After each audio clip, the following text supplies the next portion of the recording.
Bismillahirrahmanirrahim. Assalamualaikum warahmatullahi wabarakatuh. Jumpa kembali dengan channel Pondok Ngaji. Kita kembali akan mengikuti pengajian dari Gus Ba untuk hari ini. Semoga berkah barokah bagi kita semua. Amin amin ya rabbal alamin. Langsung saja kita masuk ke dalam pokok pengajian.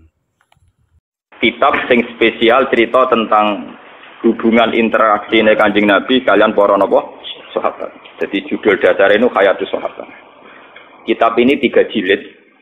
Kula riyen beli pas tahun 2009 teng Mekah, teng Maktabah Anas bin Malik, napa. Riyen regane 300 riyal napa pinten. Pokoknya ini 3 jilid dan saya berkali-kali mengkaji kitab ini. Mungkin suatu saat kitab ini bisa dimasalkan di fotokopi, tapi baru saya baca semua. Itu teksnya banyak yang salah. Ya mergo sing nyetak tetep mergawe. Jadi ulama itu niat ngaji, tapi tak tetap nopo mergawe. Jadi kadang ketambahan lah, kadang keliru. Tapi itu bagus. Orang mergawe ada kitab nyebar ilmu. Ini kalau cerita ya. Begini pokoknya kisahnya itu ngaten. Ben sampean ngertos punya perbandingan. Khatib bin Abi Balta'a itu tidak orang Quraisy, ya tidak orang nopo Quraisy. Ini rungokno tenan. Ben sampean nak dadi pemimpin Islam, cek iku kiai, cek ketua RT, cek ketua keluarga iku roh karepe. Khatib bin Abi Balta'a itu tidak orang Quraisy. Dia tidak bangsawan Quraisy, juga tidak bermarga nopo Quraisy. Dia Islam sama Rasulullah. Ikut hijrah ke Madinah. Kalau sekali mukadimah. Yang jelas itu Nabi hijrah itu ketika berlatihan jadi Nabi 13 tahun. Latihan Nabi ini Mekah. Gak sukses mergo Mekah glodok. Kenapa? Glodok. Sehingga kabeh ulama sepakat umur nubuwah Nabi 40 tahun. Nggih, latihan dakwah tenggene Mekah niku 12 tahun, 12 luwih sithik. Sehingga orang bilang 13 tahun. Lah itu hijrah ke Madinah. Ringkasnya cerita soal hijrah ke Madinah.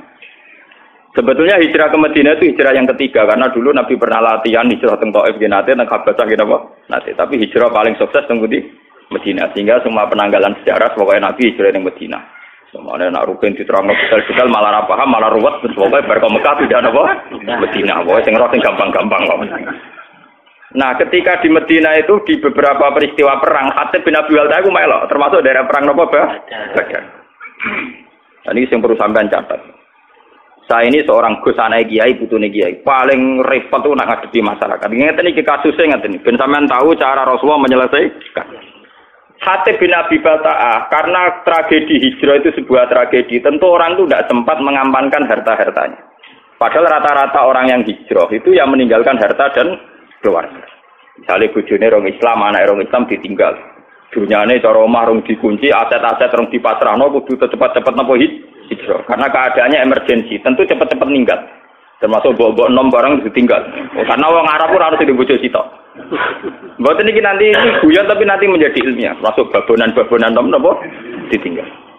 Bener sampean kok cerita. Akhirnya sahabat Muhajirin yang Madinah itu tanpa bojo.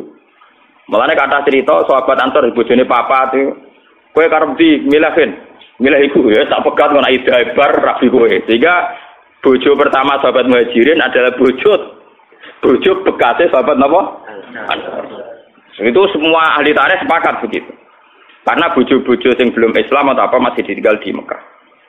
Nah, karena Sayyidina Umar itu bermarga Quraisy, orang Quraisy, Abu Bakar juga orang Quraisy, bermarga Quraisy. Rata-rata Muhajirin itu margane Quraisy. Atau punya pertalian darah dengan orang nopo? Quraisy. Sehingga ketika mereka merasa nyaman di Madinah, ya sajane ana nakalane ana sok sucine. Sok sucinya begini. Mereka sudah dipuji-puji bahwa karena hijrah itu meninggalkan keluarga dan harta. Tapi sebetulnya bukan ninggal nepleng gak. Ya diam-diam misalnya Ruben dirumati Bene, engkau Mustafa dirumat misanane. Pokoknya diam-diam ana sing rumah. Sehingga mereka tidak ada ketakutan kehilangan harta, termasuk mbok nom. Boten iki mengke ana critane, termasuk mbok nom bulan ini termasuk kata kunci, termasuk napa? Mbok nom. Ini termasuk kata kunci iki. Memang benar sejarah. Nah, suatu saat Rasulullah itu karena sudah perang Badar mendekati Fathu Mekah sekitar tahun 667 karena Fathu Mekah rata-rata ulama membuat penanggalan tahun 8 apa Hijriah. Setelah itu kan Rasulullah tinggal 2 tahun lagi wafat. Okay. Setelah itu Nabi haji wada dan menjadi haji terakhir. Nah si Khatib ini karena tahu Rasulullah suatu saat kembali ke Mekah dengan kekuatan penuh dan pasti menang. Perlu dicatat, Khatib itu sudah tahu kekuatan penuh Rasulullah. Rasulullah sekarang orang yang sukses, punya pasukan yang terampil, semuanya punya orang loyalis yang hebat. Mesti nak masuk Mekah itu menang kan. Wong perang Badar ya menang wong Islam, beberapa perang menang napa wong Islam. Akhirnya Khatib kirim surat. Ngirim satu perempuan. Jadi mulai dhisik nek kon dadi intelijen wong wedok ora nyurigai. Jadi mulane kasusé wong wedok kirim surat. Nduk pokoke iki suratno nek penduduk Mekah. Suatu saat Mekah dikuasai Rasulullah. Lha iku mitra-mitraku sing nyelametno asetku iku kandhani. Ben soban ana serangan Rasulullah frontal iku dunya aku ora dadi gonimbang. Mergo ketemu kere-kere kaya Rasul iki dunyaku dianggap napa? Gonimbang. Aku terkenal ger perang iku sing dunya dadi gonimbang, babonan dadi aman. Mulane kata kuncine aku muni babonan iki penting. Mergo perang dhisik iku pokoke entuk loro. Tak gonimbang mbek aman. Mulane sahabat itu budi-budi jak perang seneng kaya Khalid bareng. Lha niku nyata. Saiki wong seneng wae ayo delian. Dadi saya iku seneng perang. Mergo hadiah entuk amat utawi napa? Mane sing turunane wong bedik-bedik kaya Khalid bin Walid anak wong bedik-bedik. Ngoten niku kadang amat rong bagiane diambung. Lurung bagian bu ambung. Lah ora mesti bagian. Ayo di perang iku mesti to. 25 bentuk napa? Hasil si Khatib bin Abi Balta'an iki apa itu kirim surat supaya aset-asetnya diamankan. Ini kembali ke mujizatnya. Karena Rasulullah itu seorang nabi, beliau mukasyafah. Kemudian diberitahu Jibril bahwa Khatib itu membocorkan rencana Nabi ke Mekah. Padahal dalam teori perang, pembocoran informasi itu kan satu hal yang krusial, satu hal yang bahaya.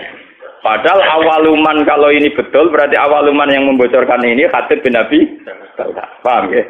Akhirnya Nabi lewat teori, ya memang teori perang pasti begitu. Ngutus Sayyidina Ali. Di Raudhah Taqwa cara kene perbatasan Mekah Madinah iku ana wong sing utusane Khatib bin Abi Balta'ah. Itu bawa surat yang mau membocorkan ke penduduk Mekah bahwa kita mau ke Mekah. Walhasil rahasia perang itu nanti terbongkar. Sampai Ali dikejar terus walhasil ternyata surat itu ada semacam pengkhianatan, ternyata Khatib bin Abi Balta'ah sahabat soleh yang pernah ikut perang Badar ternyata khianat dengan membocorkan informasi itu ke penduduk Mekah. Nah, ketika sudah begitu Khatib dihadapkan kepada Rasulullah. Nah, ini ruang tenan, dihadapkan kepada Rasulullah. Khatib, apa yang mendorong itu? Kenapa kamu khianat? Informasi rahasia ini kamu sampaikan ke penduduk Mekah. Dari Khatib, ya Rasulullah, tiang-tiang sahabat muhajirin itu rata-rata kan orang Quraisy. Jika harta dan keluarga mereka terlindungi karena mereka bagian dari orang Quraisy. Kalau saya ini tidak orang Quraisy. Jika saya harus punya mitra orang-orang Quraisy untuk melindungi harta-harta saya. Ya. Karena tadi kalau ada teori perang tentu hartanya nanti jadi goni. Umar karena melihat si Khatib ini khianat. Dari Umar, yaitu model Umar mantan preman. Ya Rasulullah, Khatib sudah munafik. Bunuh saja. Kalau engkau mengizinkan Khatib mau saya nopo? Ini yang perlu sampean catat, ngaji di sini penting itu dawuh Nabi. Dari Kanjeng Nabi, Marko iku ora roh pangeran. Aku sing roh pangeran. Aku roh pengumumane pangeran sapa wong sing melok perang Badar dosane disepuro. Malah pangeran bikin pengumuman ikmalu masih itu fakot gofartu. Laku wis kowe kelakuane mau oleh pokoke wis disepuro. Umar kan meriah. Ternyata Khatib wis karena Khatib itu tahu melok perang Badar. Jadi dia melok untuk pengumuman ikmalu masih itu fakot gofartu napa? Laku. Wes piye wae kowe disepuro. Karena juga ada adil kan pangeran misalnya sing mati dia mati syahid terus sing ra mati ra disepuro kan ora lucu padha perange kok. Paham ya? Jadi siapa saja yang perang Badar tentu untuk pengumuman untuk satu hadiah ikmalu masih itu fakot gofartu lakum wis kelakuan apa wae wong kowe melok perang Badar tetep napa disepuro. Lah ini yang menjadi catatan sejarah itu begini iki rungokno tenan iki.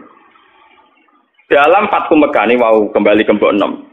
Mau yang sok suci kan Sayyidina Umar. Mergo ape baca Khatib karena dianggap membocorkan apa informasi. Sampeyan tak ceritani. Poso dalail yang dilakukan toreko-toreko sing tukang poso setahun niku. Sinten nggih Pak setahun niku? Sing kurang suwe 3 tahun. Setahun wis suwi malah napa? Poso dalail itu tidak ada sanad sampai Rasulullah. Secara ilmiah tidak ada sanadnya. Bahkan zaman Nabi Sugeng itu jelas-jelas melarang la siyama liman somal abad. Tidak boleh wong poso nurut pinti setahun. Jadi dulu larangan betul poso setahun. Oke, jadi poso setahun riyen dilarang Rasulullah. Wis Ramadan tok ambek kadang nak umat ya Senin Kamis, nak umat ya Asyura, sing mesti ku nak wis kadung dadi kiai ya mbok poso napa? Durunge Adha itu napa? Arafah nggih. Arafah. Aku ora tau poso dadi ra. Pas saya khawatir kakek gak jarah. Kulo niku mergo kulo niku ape cerita poso sunat itu trauma kanca kulo. Niki kisah nyata. Kulo niku kanca jenis Sukron. Mule yo latihan nyai pidato pas Idul Fitri. Man soma Ramadan summa atba'u sitan min Syawal maka ana soma daro napa? Kula. Pokoke melepok pokoke fadile poso 6 dina sama. Bareng hari kedua ketiga tamune cek poso dekne ra poso. Tamune mau lugu-lugu wong awam. Ih, jebule jenengan bodho niku lho. Kula foto arep jenengan jebule jenengan gak poso. Dekne len kula kapok wong iso suci. Niku tuan kula wis kula arep jenengan kapok. Jebule banyak umat sing poso niteni. Pos sing do poso 6 dina do tuan dekne. Syukrane rokokan tenang. Iya jebule jenengan bodho niku lho. Kula men poso-poso ana jenengan jebule jenengan gak poso. Akhirnya tuan kula kuwapok aku Gus. Kula ngiyi tenanan kuwapok. Akhirnya saiki wis berpidato fadilah mulang ngono. Dene kula ge ngoten ning dindi ngomong fadilah mulang. Misale kula wiridan kalah mbek Mustofa. Nyabari melarat kalah mbek Ruhin. Misale kula cerita fadilatus sabri alal fakri. Saya tetep kalah mbek Ruhin. Wong kula ndak ada reputasi fakir nemen-nemen. Mulai kisah nyata. Ini kurang tenan. Yang perlu dicatat, Umar ini balik teng foto dalail. Ketika Sulhul Hudaybiyah dan ada masalah besar perjanjian, ini masalah taring, makanya saya ulang-ulang.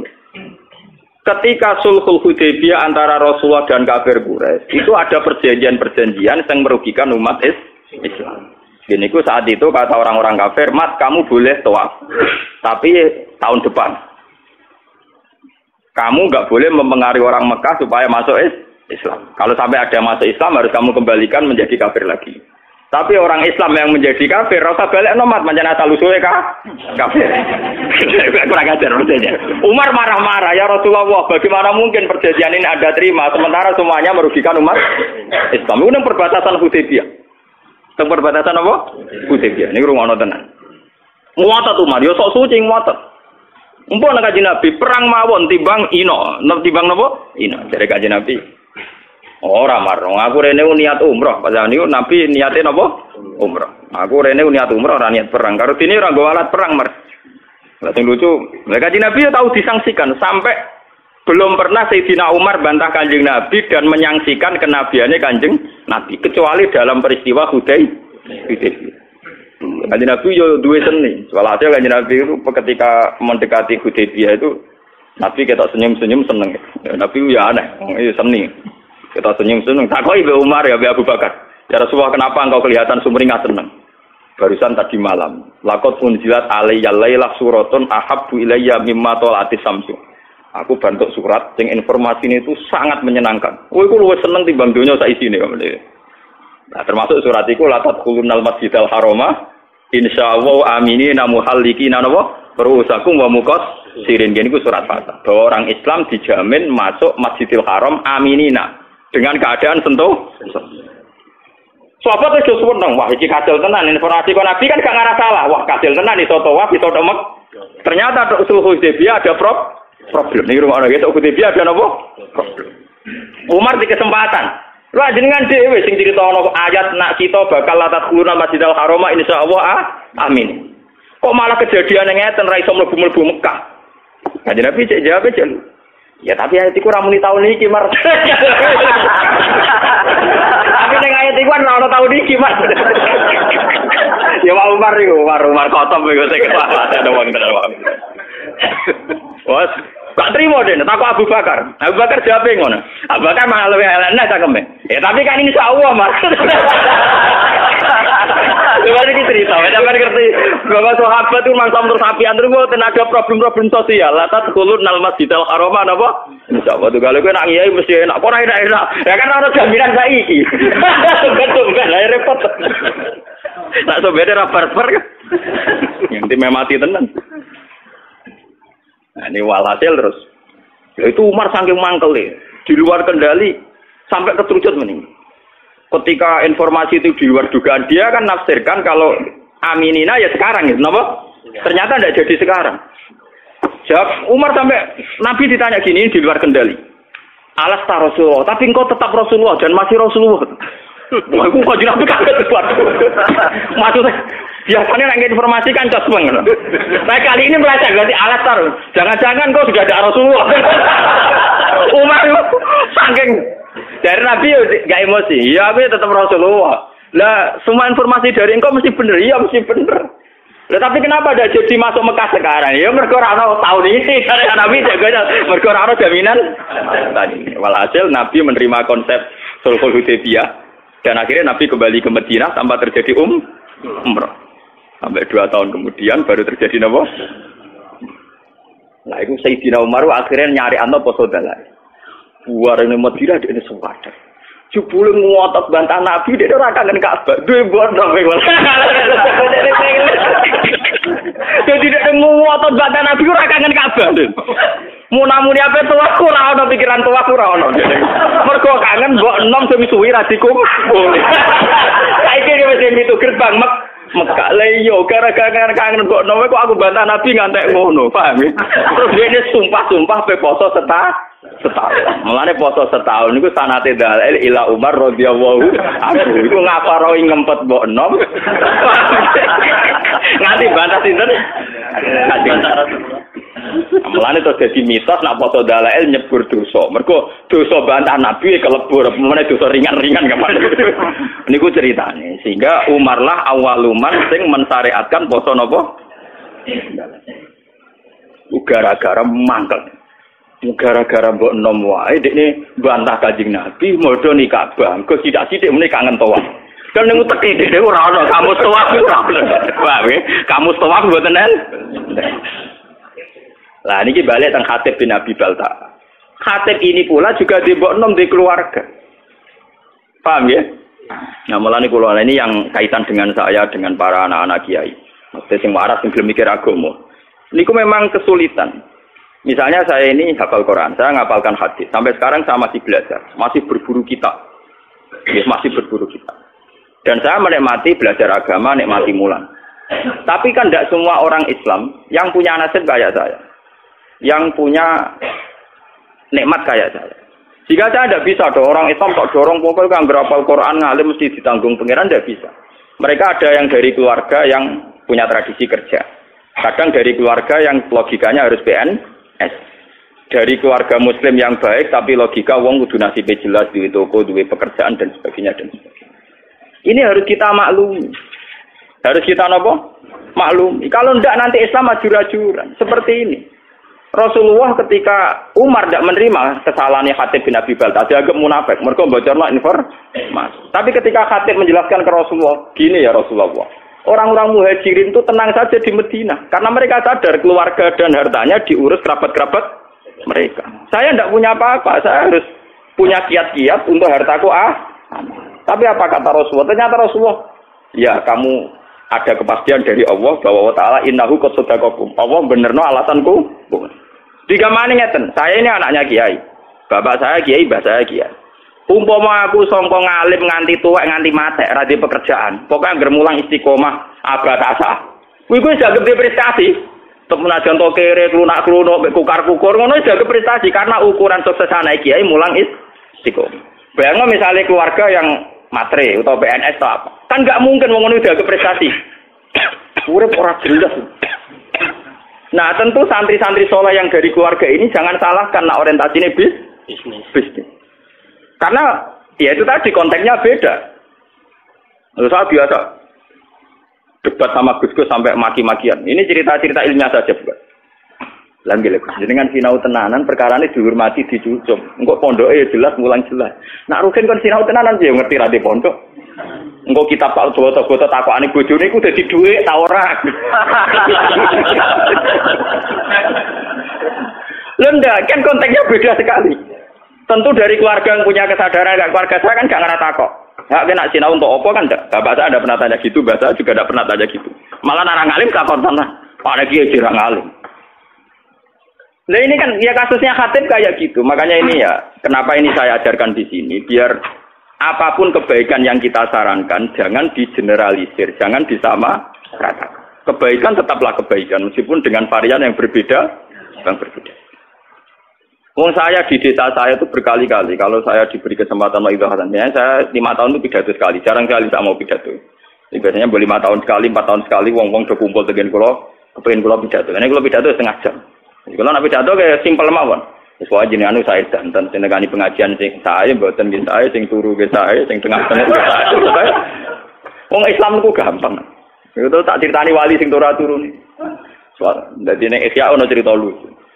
Ono wali nak rino ku poso, nak wengi niku tahajud. Wes salat sunat apa dilakoni poso model wae napa? Dia karena merasa suci karena amalnya entek ngamek. Ndekne golek saingan wali. Ya Allah, apa ada wali yang setingkat saya? Ternyata pengiran dituturo wali sampeyan turu. Iku ngilir bedak salat. Gak trimo, jadi itu saja wali di tukang turu gak trimo. Jadi ini cerita nyata nih. Ya Allah, gimana mungkin orang yang turu ngora-ngora mau tanginnya bedak salat fardu, derajatnya sami kalian ku. Ya nara paham yo takok to gampang to. Takok. Rewali sing tukang turu takok. Kowe kok iso sederajat mbek aku perkarane. Yo ngaku ibadah rino poso bengi tahajud. Kok kowe turu sederajat ambek aku. Dari wali sing turu. Lah iya kowe mbok rewangi ngono tujuan mesti sitok. Ciri utama agama itu satu, yaiku takwa. Dan ciri utama takwa itu satu, ninggal maksiat. Dan tidur tuh paling efektif ninggal maksiat. Wes aku poso langgir ning pasar tetep bekar-beker kae. Kowe poso langgir mlaku tetep ora wedok, ora rodo, ora prawan, ora macam-macam. Tetep bersih aku ning kamar, terus aku mau Sang korongane pokok. Bisa. Wes catet tanem delok wedok ambek aku tetep bersih aku. Wong aku ning kamar tuh ora. Piye wae ciri utama takwa ning maksiat dan turu paling efektif. Sadar wali waduh, pinter tenan iki. Yo lho iki ilmu kalau siapan niru ya kena ora kena maksudnya cerita ilmu. Tapi itu memang nyata, tentu orang tidur lebih tidak berisiko maksiat. Ya ini cerita, ciri utama takwa ninggal maksiat dan tidur paling efektif ninggal nopo maksiat. Meriang kok wali sing tukang ibadah. Iya, aku yo mau kamlaku akhire yo ngempet kira usah ngempet opo ning kamar. Paham ya? Ini satu perbandingan. Terus selama ini kita kan misalnya lagi senang pengajian. Wong ono pengajian kok ora tekono keapian kok gak teko. Padahal dalam pengajian itu kita pasti bilang, ngrumat anak iku ibadah, ngrumat ibu iku ibadah. Lah sing anak di pengajian malah wis saiki nglakoni saranem iku ngrumat anake mboke ning omah. Paham? Mulane kiai-kiai sing balik kula kandhani. Kita ini ndak fair. Karena kita senang pengajian, kita jadi mubalik terus bilang ono pengajian barang apik kok ora teko. Padahal dalam pengajian itu kita tetap ngomong ngrumat ibu iku apik, ngrumat anak iku apik. Lah ngomong sing ra teko malah wis nglakoni iku. Mergo saiki ning omah ngrumat anak. Lho ini saya kiai, lho saya ngomong gitu biasa di depan umum. Bagaimana mungkin wong sing wis ngaplikasikan ilmu malah mbok kritik? Paham ya? Mulane kula nak tenaran nggih biasa cerita, sakniki sing teng sawah mboten ngani pengajian kula nggih, saya wong ning sawah golek nafkah. Niku nggih sarane kiai, sarane Islam. Tidak niki teng omah ngemat anake nggih saya iku sarane kiai, sarane Islam. Mungkin punya resiko secara nafsu yang datang tidak banyak, tapi kita harus gentleman bahwa itu ya kebaikan. Memang butuh kiai nekat kayak saya yang nggak butuh populer, tapi harus ada ulama yang nekat kayak saya supaya kebenaran itu terjaga. Makanya di Ihya itu ada kitab Fadilatul Kasbi, ada bab Fadilatul Kasbi itu, dan saya berani ngomong gini di desa saya pun saya berani. Suatu saat Rasulullah itu ngaji dengan para sahabat. Itu Rasulullah, buatan terima kiai, buatan terima balik. Rasulullah, sing duwe Islam. Jadi orang terima balik, orang terima kiai. Ya, nabi ngaji. Nah, mesti anggar kiai ada santri sing kota-kota, Mustafa. Wah, santri sing kota-kota ini kan mesti ekstrim. Ono canom, awake kekar, gua pacul, tenang ya. Rasulullah ngaji diliwati ya, tenang ya. Apa ini kebun kurma? Tenang. Ya liwat ngarep Rasulullah tenang. Lah si pemuda-pemuda tadi sing melok ngaji kan. Ya Rasulullah, canommu cek kurang ajar. Wis enom kuat awake cek gak gelem ngaji. Cek rugine wong iku ana Rasulullah ngaji kok gak melok. Dari apa jawaban Nabi? Kamu jangan bilang demikian. Dia itu kerja untuk nafkahi anak istrinya. Dan itu ya ajaran saya. Malah dia itu nggak tahu ajaran. Lu itu Nabi, malah saya tambah yakin. Jadi Nabi Muhammad Nabi tenang. Enggak mubalek. Jadi dia tidak mubalek, enggak kiai, enggak ada nafsunya sama sekali. Paham ya? Memang butuh hati gede loh, ngomong ngeten butuh hati gede. Lalu kita tetap ngaji, manjen goblok ya ben ngaji kok. Tapi ini cerita, kita ini tidak usah membakukan satu kebenaran, satu dua. Mungkin Nabi Gus kudu ngalim takdir. Apa sing rapati Gus, rapati ngalim, tapi amen pidato sing maslahat gawe masjid, urusan bangunan. Lah Gus yo sokon melok-melok, lek malah ra aku malah repot. Lah padha sing Gus ngaji malah melingkar kabeh maknane malah. Ini kan urusan pembagian apa tuh? Tugas. Makanya Sayyidina Umar disalahkan oleh Rasulullah. Kamu jangan begitu. Ternyata Khatib bin Abi Balta'ah punya pertimbangan tertentu. Umar sing sok suci tadi ternyata pertimbangannya bodoh. Terus dia mau angkel ambek awake dhewe terus foto napa dalah go ngafaroi bantah Nabi demi mbok. Semenjak niku terus dalail dadi syariat. Mulane sanad dalail sebenarnya terputus sampai Umar. Yang persisnya dalail foto setahun terputus sampai sinten? Sayyidina Umar. Bahwa kemudian ada hadis umum tentang Umar. Ini ku alaikum bisunnati wa sunnatil khulafa'ir rasyidin al-mahdiyyin. Abdu alaiha bin nawajib. Jadi sebenarnya kalau persisnya poso setahun itu hanya sampai Umar, paham ya? Karena Rasulullah melarang poso nopo? Setahun. Tapi karena Umar punya pikiran tertentu untuk mengkafaroi dosanya, itu sah adanya. Ya tentu menghindari yang haram-haram kayak ayam mutasyrik terus. Napa? Idul Fitri tanggal 1, ya itu kan itu pakem ya kayak gitu terus. Sebagian ulama nambahi ayam musyak kayak tanggal pinten antara 30 dan apa? Tapi itu sebagian ulama. Sebagian liane tenang mawon. Mergo terus kaduk. Jadi orang ulama yang mengharamkan puasa yaum musyak berarti tanggal pinten 30 atau 29. Sebenarnya yang potensi jadi tanggal 1 Ramadan. Lah ulama sing mengharamno aku setuju. Setuju kula iku ben malaikat iku jelas. Saake malaikat menyen agak diharamno. Saake malaikat begini ya. Kita ini kan misalnya tahu falak ya. Sekali 1 Ramadan itu kan harus puasa atas nama Ramadan. Kalau orang yang biasa dalail tidak pernah jeda dan itu terjadi sak. Misalnya orang khilaf Ramadan itu apa Senin apa Ahad. Orang masih napa? Khilaf. Tentu aturan fikih kan itmam. Itmam misalnya nunggu selesainya 30 Sya'ban. Ya 30 hari ya, minggu dia 30 hari. Ketika itmam selesai kan dia mau tidak mau harus bagian dari Ramadan. Tapi itmam kan juga ada masalah. Sekarang fikih-fikih modern itmam itu ada masalah. Masalahnya gini ya Pak. Misalnya saya meyakini Sya'ban itu sudah itmam 30 hari. Itu masalahnya kan penanggalan 1 Sya'bannya saya misalnya Ahad. Coba bagi orang yang awal nanggali Sya'ban itu Senin. Itmamnya kan ya mundur gitu. Paham ya? Makanya di fikih-fikih modern sekarang, istilah Ramadan ditoleransi sampai 4. Itmam itu tidak menyelesaikan masalah karena kalau ngitungnya dari Sya'ban sudah beda. Paham ya?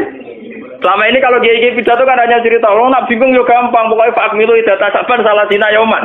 Loh, tapi salah sina yauman yang awal Sya'ban itu besok. Paham ya? Loh, enggak loh. Paham Mas Abu ya? Salah sina yauman Sya'ban jebule sing sitok misale Mustofa ngitunge Ahad, sing Rukin ngitunge Senin. Tak tetep ikmalilah mundur kan? Nah, orang yang biasa gak poso kayak aku gak bingung no malaikat. Karena jelas catatane bahak ra poso, bahak poso. Lah sing biasa poso dalail malaikat iki dicatet bagian dalail apa Ramadan kan. Paham. Jadi kadang wong ibadah ora diperhitungan sake malaikat. Mergo niki bingungno.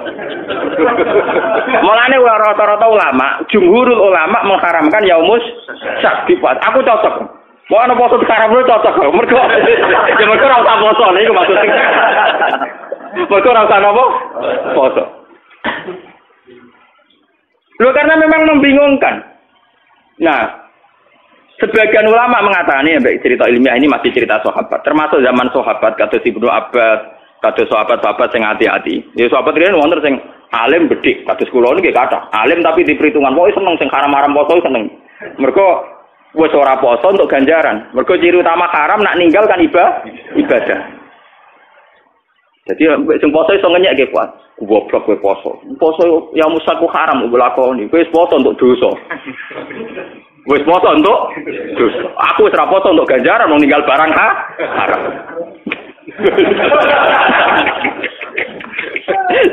Menangan tenan kula seneng. Ana ulama darani ya musaki poso haram. Jadi sing nglakoni poso dosa napa ibadah? Dosa. Sing ninggal ganjaran napa? Ana aku seneng mbek ulama sing darani haram. Nah, terus ulama-ulama sahabat sing soleh-soleh kata Ibnu Abbas Ibnu Umar debat. Sebagian sahabat darani, ya musak tetep pasani wae. Piye wae ya musak itu potensi bagian dari Ramadan. Sebagian sahabat cara berpikir lebih baik saya puasa tidak bagian Ramadan, saya berikan ke Ramadan. Daripada faktanya ya musak sebetulnya telah Ramadan dan saya tidak puasa. Paham ya? Bolak-balik sing dalane keliru meneh. Kenapa yang keliru meneh? Kalau yang biasa gak puasa kaya aku terus puasa, pangeran pirsa. Bah mesti wedi ra nglakoni Ramadan.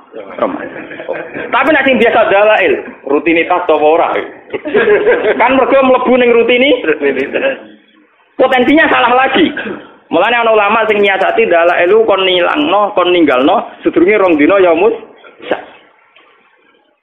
Mergo ngoten niku resiko napa? Resiko antara rutinitas dengan meyakini bagian dari napa? Nah, bola-balik nak dua pendapat ekstrim di fikih biasanya yang ketiga terus nakalan. Sok bijak tapi asline nakalan mergo untuk pendapat loro. Paham ya agak tunggal itu tengah-tengah mergo ora melok debat. Nah, terus ana ulama sing ketiga cerita khusus bagi mereka sing duwe adat poso. Cek dalail, cek Senin Kamis, ketika hari rutinnya puasa jatuh pas barengan Yaumus maka tidak jadi haram. Tapi sebenarnya masalah itu tidak selesai. Kalau tidak jadi haram itu mewakili Ramadan, itu mewakili tetap nggak ada malaikat PR, tetap nggak ada malaikat apa? PR. Paham ya? Dan itu dulu zaman sahabat itu sudah diperdebat. Bon kalau balen malik ya teng cerita kitabnya. Jadi Khatib bin Abi Balta itu punya masalah sosial yang beda dengan para kebanyakan sahabat. Jika harus dimaklumi. Sama seperti saya sekarang rasane dadi kiai itu ngoten. Kalau kita tidak punya pondok salaf sing spesialis ngalimno wong tahqiq, ya ora ana wong alim tahqiq. Soale pondok nak kurikulum, golek wong alim tahqiq kange. Tapi ketika kowe anti ijazah, yo repot. Tidak semua santri kepen ngalim tahqiq karena dari keluarga yang tanya ijazah. Dan sebagian santri yo ora kepen ngalim tahqiq. Wong entuk ijazah, wong umpama mondok salaf lah tetep alim tahqiq. Lah jenis ngene ra angel rumah tangga. Misalnya kalau rukun yo ora alim tahqiq yo ora ijazah. Wong kok Banyuwangi terus go bojo ya. Yang ora reputasinya sudah gitu. Dan itu wis dilemong tuane pira-pira cowok enggak golekno ya sudah. Ya sudah kebaikannya dia, suksesnya dia ukurannya bermodok untuk bojo. Ya sudah gitu deh. Kita tidak bisa maksa orang kebanyakan. Kok pondok ikut iso maca Bukhari Muslim. Ya kadang kita hanya misalkan pokoknya sholat madhep ngulon, kita nak salam yang ngalor sik ya sudah. Terus pakai ukuran-ukuran gitu. Paham ya, ini penting kalau aturakan. Ternyata Rasulullah piyambak cara pandang begitu. Khatib bin Abi Balta dimaklumi karena setiap orang pasti punya kodrat, punya insting, punya fitrah untuk melindungi harta dan keluarga. Paham ya? Sehingga ketika Khatib bin Abi Balta bahkan dianggap mengkhianati Rasulullah, dimaklumi oleh sinten Rasul. Umar yang sok suci begitu dalam konteks Khatib, ternyata beliau juga punya kesalahan dalam sulhul Hudaybiyah. Ternyata di neraka kangen Ka'bah, kangen Bon. Wan yo repot. Mas kalau kowe dolan ning kanca, pangeran yo pirsa dolan ning kanca silaturahim. Sebagian yo ngindari wong judes ning omahe. Wis rahasia umum pangeran pirsa. Niat silaturahim mbok kadare piro. Tapi nak ngindari jatah blojo karuan. Timbang esuk-esuk mari tukaran bebas silatur. Mau nak bojo sore kan benes beratus setan hilang mulai. Mulai bojo wis sadar. Kok itu Pak kok gak ketok-ketok mlaku-mlaku. Jajal muncul setengah pitu esuk keranyam. Banyak kebaikan sing subhat ini pirang-pirang. Kebaikan sing napa? Subhat. Sawangane kangen Ka'bah. Jebule plesir ngono wae. Jadi ini terbelit masalah korupsi. Kurung-kurung nak multajam donga mustajab. Nak menawa bebas kok korupsi, moro Ka'bah. Jadi Ka'bah delok-elok. Delok-elok. Nak menawa iso nyafaati terus bebas engko napa? Terjerat napa? Ini Ka'bah kayak khawatir ngadepi wong ngono. Ya itu kan sudah gitu itu ya kayak kasus Sayyidina Umar kok tadi. Umar wong saleh tenan dikafari poso setahun apa ngomong gelem. Paham ya dadi niki ben sampean ngertos. Kenapa saya milih kitab Hayatus Sahabat? Ya? Kalau kitab-kitab tasawuf kayak Hikam, kayak Ihya, itu dikarang orang-orang yang sudah dekat Allah, tapi tidak mengalami kasus sosial yang nyata. Beda dengan Rasulullah, beliau seorang sufi, seorang ahli ilmu hakikat, tapi ngadepi konteks sosial yang berbeda, beda-beda. Dan beliau harus dihadapi. Itu kan ngeri betul. Beliau atas nama pemimpin besar dan atas nama profesional urusan militer, informasi memang nggak boleh bocor. Sehingga beliau serius sekali ngutus sahabat untuk menangkap utusannya Khatib bin Abi Baltaah. Dan itu kalau dalam teori militer bisa dibunuh Khatib. Karena membocorkan informasi. Itu secara teori militer. Tapi Rasulullah kan tidak hanya militer. Tahu teori militer. Beliau juga seorang nabi yang pemaaf. Sehingga atas nama nabinya beliau harus memaafkan. Berarti beliau sudah melakukan dua hal. Atas nama teori militer harus mengamankan informasi, tidak boleh bocor. Sehingga Rasulullah ngutus sinten Ali untuk mengamankan surat yang rahasia. Tapi atas nama Nabi beliau harus memaafkan. Bagaimanapun kesalahan itu tidak kesalahan fatal. Beliau itu kan tidak gampang. Itu kali sama jadi kiai. Di satu sisi pelaturan pondok harus ditegakkan. Bocah nyolong kudu diboyong misalnya. Bocah pacaran sing nemen kudu diboyong. Nah tapi misalnya kita koi pangeran, Pak Yai, kok tak ada kiai bendadani uang, nggak mau ngambil bendadani malah boyong raja bendadani uang boyong. Memang itu menjadi perdebatan para kiai. Sampai sekarang semua kiai soleh yang saya temui itu punya nurani mesti paradoknya di situ. Lah Gus pondok ora ono pelaturan ya ora mungkin. Tapi ketika pelaturan dieksekusi secara ekstrim, itu ya ora khase kiai. Ya. Saya ini kecil saya mondok di pondok besar itu saya pernah ketua pengurus. Itu paling pernah suatu saat misalnya ada anak itu maling diboyong. Ketika diboyong ketemu ibunya, kebetulan bapaknya itu di sawah. Wah Gus betul teng pondok malih. Mungkin anak kula dibuajak kalian bapak. Wong kula pondokno kula mun ngertos anak kula tukang nyolong. Dadi kula pondokno ben mari. Lah nek jenengan boyong nggih terus nyolong terus mawon. Dan itu ngomongnya seorang ibu yang tulus. Kula tuh pun ngertos Gus nak penyakit anak kula niku nyolongan. Mulane kula pondokno ben mari. Piye ora cukup. Kan tidak mungkin pondok tanpa pelaturan. Pelaturan tidak apa-apa, terus kan tidak mungkin. Tapi ketika terlalu ekstrim menerapkan itu, terus kemudian kapan kita tarbiyah? Kapan kita memperbaiki manusia? Nah pada kurikulum saya nanti bayar bar. Sekolah kurikulum sebenarnya kan aturannya lebih jelas. Ini kriminal atau ora, nah kriminal dilapor polisi biasa mode. Ya sudah begitu. Lah Rasulullah itu yang ngalami kayak begitu. Termasuk ini cerita seterusnya ini yang enggak masuk di fotokopi tapi kalau terangkan. Suatu saat ada orang pencuri. Ini kalau terusakan sing di halaman 173 guys. Yang enggak ada di jaringan tapi tulis saja 173 Hayatus Sahabat 2 nih. Suatu ketika itu ada orang mencuri. Ini rumah tenan. Ketika mencuri dilaporkan ke Rasulullah karena sudah memenuhi syarat dipotong tangannya karena melebihi 1/4 atau dinar. Itu sama Rasulullah itu ketika diputuskan bahwa ini mencuri betul, saksinya juga betul-betul meyakinkan kalau mencuri betul. Rasulullah sebagai imam memutuskan, tegakkan hak. Ya tegakkan apa? Hak. Tapi ketika eksekutor, cara saniki al-bojone mau memotong tangan, Rasulullah itu berpaling faka'anna fi wajhi asafun. Nabi itu susah sekali. Susah terus buang muka terus. Bahkan sebagian riwayat yang memiliki seakan-akan wajahnya Nabi itu ditaburi debu. Saking tersinggungnya. Nabi kelihatan tersinggung. Ketika para eksekutor mau mutus tangan, Nabi kelihatan tersinggung. Marah. Ngempet marah. Sehingga sahabat-sahabat yang di situ, ya Rasulullah, engkau itu Nabi. Dan ini khat juga sesuai perintah Quran. Dan engkau juga menyuruh khat. Tapi kenapa engkau kelihatan tersinggung, kelihatan susah? Terus jawabnya Nabi gitu.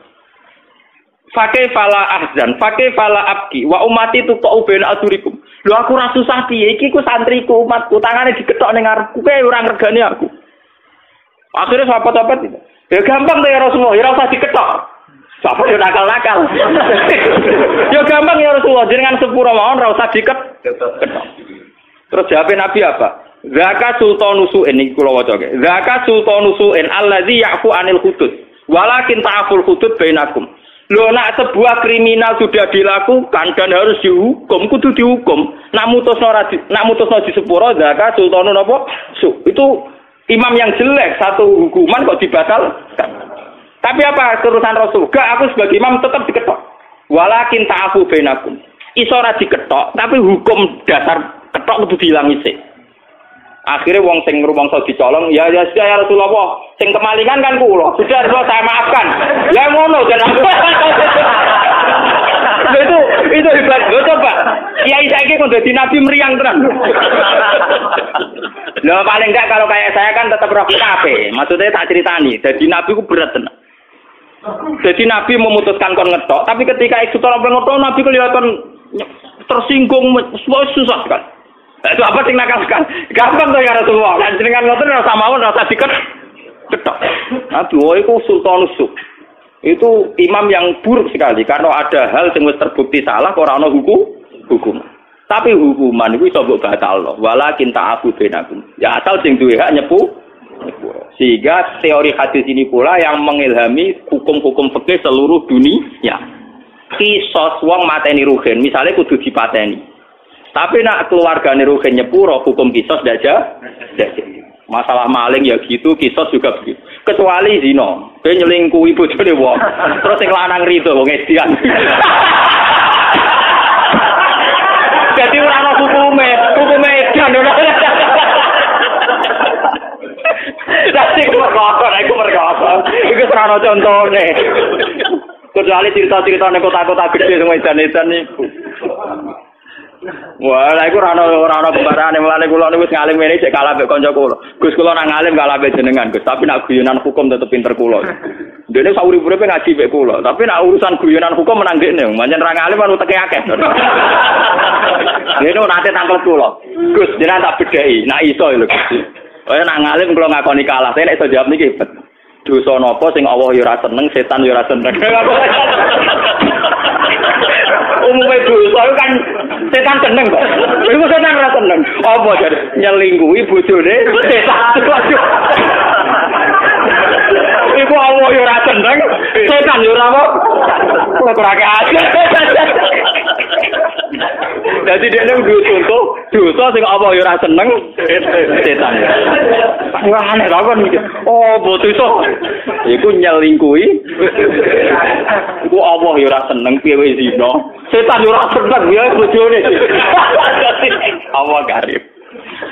Mulane saiki terus mulane minuman keras nek diombe wonge mati diteket setan.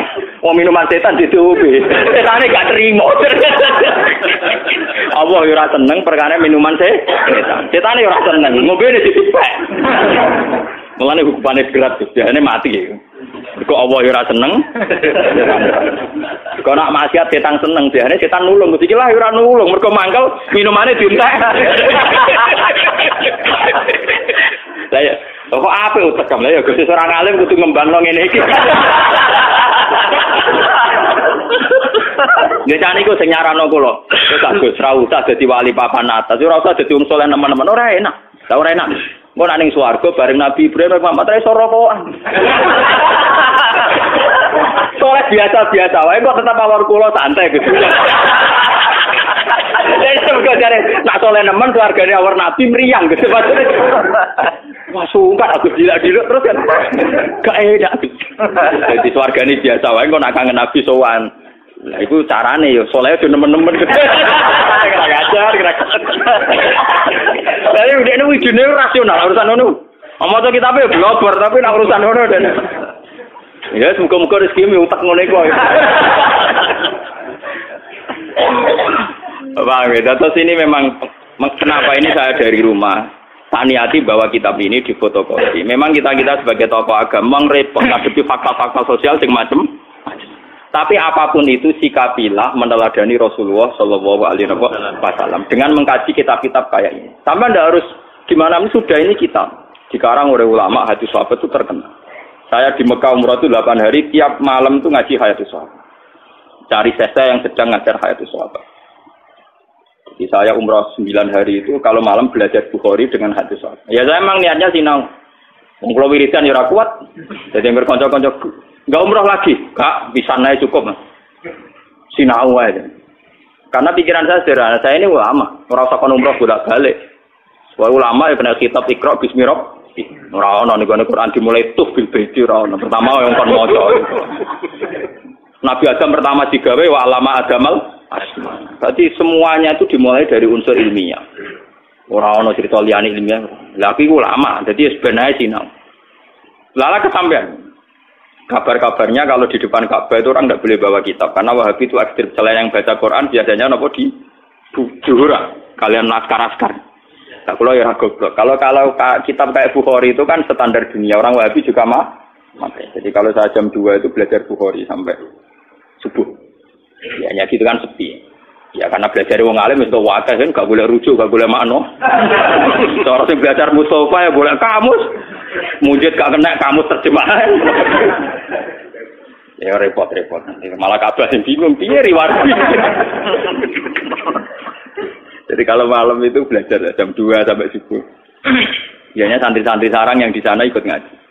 Meskipun sudah mondok di Mekah ya, Gus kalau ngaji lagi sama jenengan memang dulu muridnya saya ketika di sarangnya ngaji lagi Bukhari.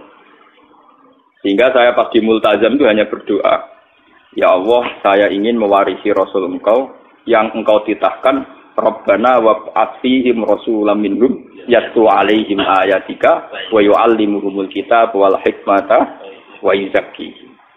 Bahwa Rasul Muhammad itu disifati Quran itu hanya tentang ngajarnya. Seorang Rasul itu apa? Rasul adalah orang yang mengajarkan kitab Quran. Wa yuzakkihim wa yu'allimuhumul kitab wal hikmata wa yuzakkihim.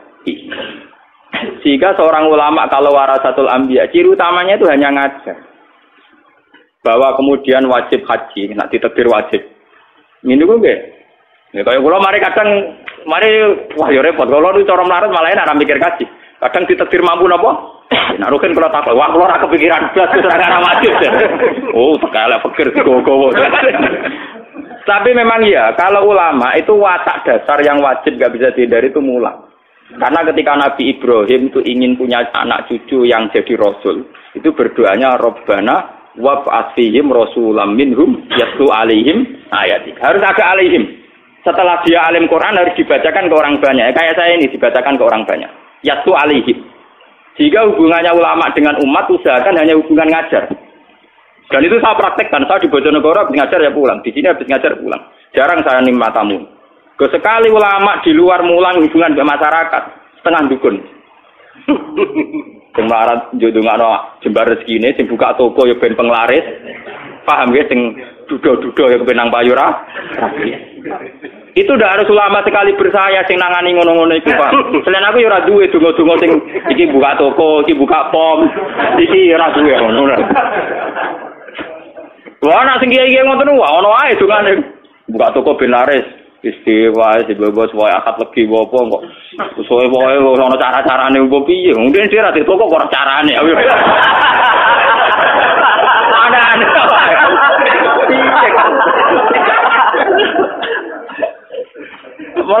mulane kula njung wonten kula bola-bali wae jenengan hubungan bae kula namung ngaji mawon rasa sowan-sowan kudu kula iki mbuhan metu suwane mudi untuk nganti tani wae recep mulai tenyoro tenan kula nek kula cerita kalian dari Lukman.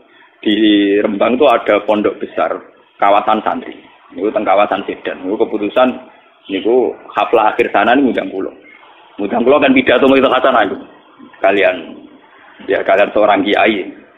Yang jelas kula calon mubalek lah mau itu hasan. Panitiane sowan kula. Niku Gus, wae jenengan kiai-kiai pun pirsa nek jenengan ra gelem pidato. Tapi ini kedapurun, karena ini sudah keputusan para kiai. Nah, aku kiai kok kon duduk keputusan kiai malah lucu to, Pak. Aku kiai, jadi ra wajib duduk keputusan apa? Kiai. Apa iki panitia waduh yo selalu. Aku lagi tenang Tangan ya guyon. Aku iku kiai aja mbok intimidasi mbek keputusane napa? Kiai. Dikandakno ning para kiai sing mutusno. Jare Gus Pak sendiri juga napa? Akhirnya kapan-kapan ketemu mbek ketua kiai. Wah, aja teh cangkem. Wah, aku ngundang kowe ra mergo saking takzimku ben wis piye ben ngomong kene untuk barokah ngalimmu ngene-ngene. Aku rabakat.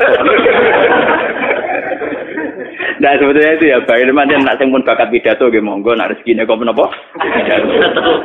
Tapi nak sing kados kula nu ampun diundang. Di bangkaman kecewa. Mulun kula balik wingi entuk tamu ke situ foto Gus niki kudu jenengan pidato nang situ foto. Kula pun ado-ado sowan mriki mosok boten jenengan turuti. Jaman kula ya nah padha aku nuruti kowe ora ngono madoh to.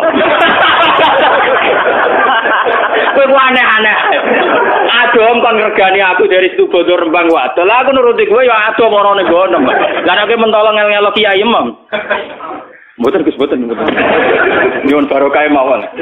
Oke, nggih kula kapan-kapan kalian pengurus pondok mriki mon sowan ngaji. Ha ngono apik waras ya. Dari memang saya itu bukan bapak ya. Artinya ya kalau yang bakat pidato nggih monggo, sing bakat mubalagh nggih napa monggo. Tapi sing bakat ngalim yang statistik yang terdokumen kayak saya sudah begini saja. Biar ada tradisi setiap ilmu itu ada marojek. Saya itu kalau ngaji saya tahu wong kok rukin ngomong apa percaya umpamane ra paham. Tapi tetap tak dudono kitabe. Meskipun aku ya ora yakin orang sing takok rugen Gus Pak mulang kitab apa ya ora takok.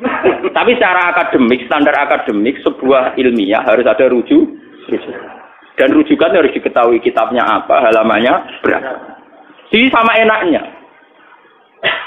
Paham ya? Makanya yang bakat kayak saya sudah begini terus, mungkin sampai mati. Tapi nak mati ini ra suwe-suwe kan ya ra suwe-suwe itu Gus. Sing umur suwe-suwe lara. Kalau niku mau umur tua gara-gara trauma. Jadi Nabi Ibrahim itu suatu saat donga. Dia ya tahu, keliru donga ya tahu. Kayak Nabi Ibrahim lah. Ya Allah, kalau kepen umur panjang. Mbak pengiran lah dijawab. Mboten apa? Nabi Ibrahim umur panjang, mbak pengiran lah dijawab. Suatu saat dia ditamu wong tua. Untune wis ra ono, tuwek ngono. Disuguhi kurma ben apa? Anggur. Anggur sing wis wabam sing mateng nih. Tiap dipangan meler-meler sebelum Nabi Ibrahim itu sampun Gusti waktu buka rembutan situ. Dene kuatir meler-meler. Jadi pengiran ora dijawab. Ana satu wong tuwa. Ora ono untune mangan apa? Anggur ana aire to. Ono kan. Lha ku ngerti pangan meler meneh ceblok meneh meler meneh. Langsung ya Allah Gusti. Terus akhirnya alami mawon Gusti. Lah kowe kepen tuwa barang kok lha opo? Santri ra duwe putu bosen ngrumat, bojo judes. Anak bosen ngru. Salami ya ora usah ndonga panjang umur. Wis wae ndonga ya. Gusti kalau sebaiknya hidup ya hidup. Kalau sebaiknya mati ya mati. Itu aja kok re. Memang ajarannya Nabi Muhammad kan gitu. Ini makanatil hayat khairan li. Wa ta'afani makanatil wafat khairan li. Dari Nabi kan ndonga, ya Allah hidupkan kami kalau hidup itu lebih baik. Matikan kami kalau mati itu lebih baik. Gampang bahasa ini urusan pengiran itu gampang. Malah ngajari pangeran, kepengen umur napa? Wow, kepengen nak mangan meler.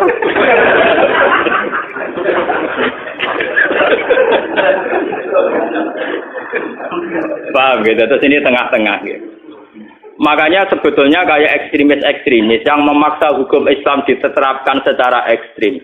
Itu sanadnya juga ada mutasil amat, karena memang hukum itu harus diterapkan. Ketika ada kasus, hukumnya harus diterapkan. Tapi sebetulnya sebelum hukum ini diterapkan, itu ada solusi pengcancel, pembatal hukum. Yaitu pihak keluarga atau korban tetap punya hak memaafkan. Dan itu menjadi alasan hukum jadi gugur. Paham? Dan itu seluruh umat Islam, ulama seluruh dunia sepakat. Misalnya kisos, itu bisa hukum dipancung karena membunuh orang. Itu bisa gugur kalau sebagian warisnya terbunuh, memaafkan. Begitu juga maling. Makanya akhirnya terus Nabi, warung Nabi dukung, ya sudah kalau Rasul jangan dipotong kok gampang. Orang iso, seorang imam harus mengeksekusi keputusan. Nah, tapi jenengan ketok ngoten, ketok sumpek, ketok apa? Nabi cerita, walakin ta'afu bainakum terus njare korbane. Ya Rasulullah dimaki kalau bebas no, sakit. Ya sudah selesai. Jadi sebenarnya selalu ada solusi seperti kisos. Makanya walakum fil kisosi hayat. Tapi ya ada aturan seterusnya. Paman ufiya lahu min akhi syai'un fatiba'um bil ma'rufi wa ad'un ilaihi. Terusannya ayat kan indah sekali. Dzalika takhfifum mir rabbikum.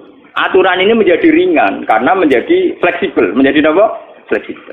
Aturan tegas pembunuh harus dibunuh diharapkan meminimalkan orang-orang supaya tidak mudah membunuh. Karena kalau membunuh pasti secara hukum dibunuh. Tapi meskipun secara hukum orang membunuh harus dibunuh, ada satu pengecualian, kecuali pihak waris maktul, waris yang terbunuh memaaf. Demikian telah kita ikuti bersama pengajian dari Gus Ba untuk hari ini yang menerangkan, yang menguraikan tentang ilustrasi seseorang yang suka mencuri, bagaimana caranya supaya bisa bertobat, meninggalkan kelakuannya yang buruk dan kembali ke jalannya yang benar. Semoga itu bisa menjadi pelajaran bagi kita semua, bisa menjadikan apa yang baik, apa yang tidak baik, bisa kita memilihnya untuk kehidupan kita sehari-hari. Terima kasih, sampai jumpa di pengajian Gus Ba selanjutnya. Wassalamualaikum warahmatullahi wabarakatuh.